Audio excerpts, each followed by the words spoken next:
Olá meus amigos, olá minhas amigas, falaremos nessa aula do divórcio e da separação consensual, quando as partes estão de acordo sobre a partilha, sobre o divórcio. Então, do divórcio e da separação consensuais, extinção consensual, união estável e da alteração no regime de bens do matrimônio. União estável era algo que não estava positivado dentro do CPC e agora está. O divórcio ele sofreu algumas alterações ao passar do tempo. Há muito tempo atrás, ou há nem tanto tempo atrás, quando se falava em divórcio, se falava num processo caro, num processo demorado, num processo litigioso, né? Hoje em dia já não é mais assim. Hoje em dia eu consigo realizar o divórcio, inclusive, extrajudicialmente. Eu consigo realizar o divórcio caso as partes não tenham nenhum filho menor, não tenha necessidade de intervenção do Ministério Público, em um cartório.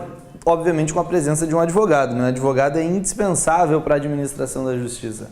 Então eu consigo realizar no cartório. Agora, em outros casos, eu preciso do juízo de certificação, eu preciso da homologação do Poder Judiciário. Quando, por exemplo, tem um menor envolvido. Mas as partes, nesse meu caso aqui, estão de acordo sobre os termos do divórcio ou da separação. Então começa a nossa matéria no artigo 731. A homologação do divórcio ou da separação consensual, observados os requisitos legais, poderá ser requerida em uma petição assinada por ambos os cônjuges. Então, ambos contratam o mesmo advogado, eles vão lá, assinam uma procuração para o advogado e eles mesmos fazem em uma petição só. Eu não tenho autor e réu, eu tenho só aqueles requerentes. O que tem que constar obrigatoriamente nessa petição de acordo? Coisas óbvias, né? As disposições relativas à partilha e aos bens comuns, o que vai ficar com o carro, o que vai ficar com a casa, essa coisa toda. Disposição relativa à pensão entre os cônjuges. Mas, Juliano, como é que eles já vão colocar isso se o juiz nem decidiu nada? É isso que é o legal da história. Eles são os seus próprios juízes, eles são os juízes da causa. Porque, nesse caso, ela é consensual, eles já chegaram em um acordo que o valor da pensão vai ser tanto, que os bens X vai ficar para o marido, X vai ficar para a mulher, então eles já apresentam tudo pronto para o juiz. O acordo relativo à guarda dos filhos incapazes e o regime de visitas e o valor da contribuição para criar e educar os filhos, né? A popular pensão.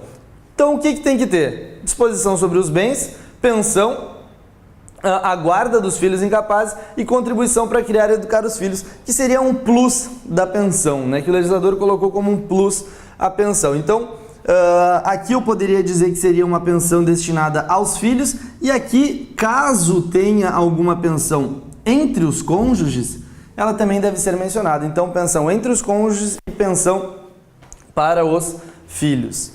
Se os cônjuges não acordarem sobre a partilha dos bens, far-se-á esta depois de homologado o divórcio na forma estabelecida, e aí sim do divórcio litigioso.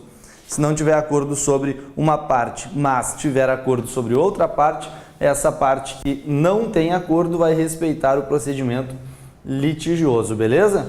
Então, vamos seguir o nosso baile. Próximo artigo, deixa eu passar aqui. 732. O que vocês acharam desse efeito aí na minha tela, hein? Coloquei isso aí, agora não consigo tirar. Que legal, né? As disposições relativas ao processo de homologação judicial de divórcio ou da separação consensual aplicam-se no que couber ao processo de homologação da extinção consensual de união estável.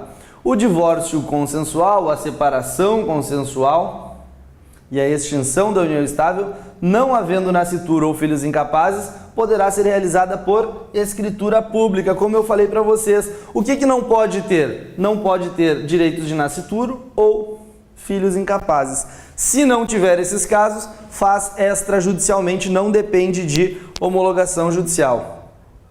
A escritura não depende de homologação judicial, como eu acabei de referir para vocês, e constitui um título hábil para qualquer ato de registro. Juliano, eu não fiz a homologação judicial, mas eu quero trocar o meu nome, posso?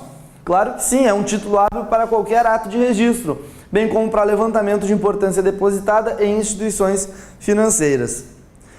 O tabelião somente lavrará a escritura se os interessados estiverem assistidos por advogado. Isso vocês já sabiam também, eu falei, o advogado é indispensável na administração da justiça. ou, obviamente, por um defensor público, cuja qualificação e assinatura constarão do ato notorial. Então, de novo, quando o divórcio for consensual e havendo filho menor, trago para o Poder Judiciário homologar. Não havendo filho menor, eu tenho a faculdade de fazê-lo, administrativamente em um tabelionato, certo? Mediante uma escritura pública. Beleza? Então, lembrar que isso é uma faculdade, ele não é obrigado a ser feito mediante escritura pública, é uma faculdade. Deixa eu seguir aqui.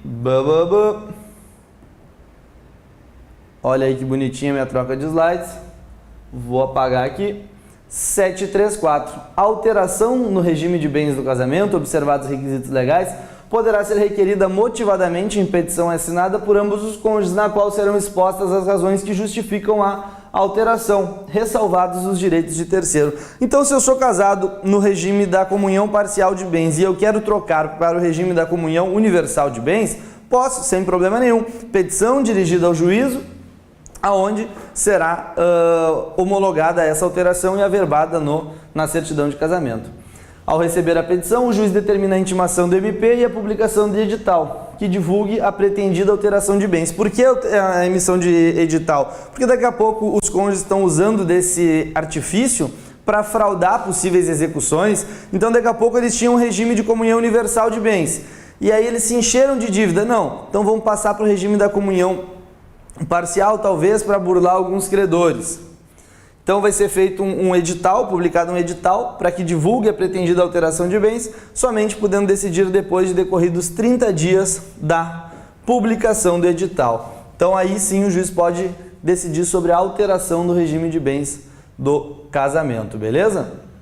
Esse é o primeiro parágrafo. O segundo diz: os cônjuges, na petição inicial ou em uma petição avulsa, podem propor ao juiz um meio alternativo de divulgação de alteração do regime de bens, a fim de resguardar direitos de terceiros. Se eles acham que um edital vai ser muito prejudicial para a imagem deles, etc., vamos propor outros meios para publicação. E aí aqui o caso concreto vai te dizer qual meio que vai ser utilizado. O que importa você saber é que esse meio pode ser alterado. Após o trânsito em julgado da sentença, serão expedidos mandados de averbação aos cartórios de registro civil e de imóveis, e qualquer dos cônjuges, seja empresário, ao registro público de empresas mercantis e atividades físicas. Então, a alteração no regime de casamento, ela é importantíssima no que diz respeito à participação societária, no que diz respeito a aval e fiança, no que diz respeito a processos de execução contra qualquer um dos nubentes. Então, isso deve ser publicizado e isso deve ser feito da forma mais clara e transparente possível, certo? Essa é a primeira parte da nossa aula, falando sobre divórcio consensual, separação consensual. Não apresenta problema nenhum, até porque eu estou falando de procedimento de jurisdição voluntária. Aqui eu não tenho litígio, aqui eu não tenho briga, aqui eu não tenho autor, aqui eu não tenho réu. Aqui é uma barbada de trabalhar, não é verdade? Então, a gente se encontra em uma próxima aula para falar sobre outro assunto. Até lá!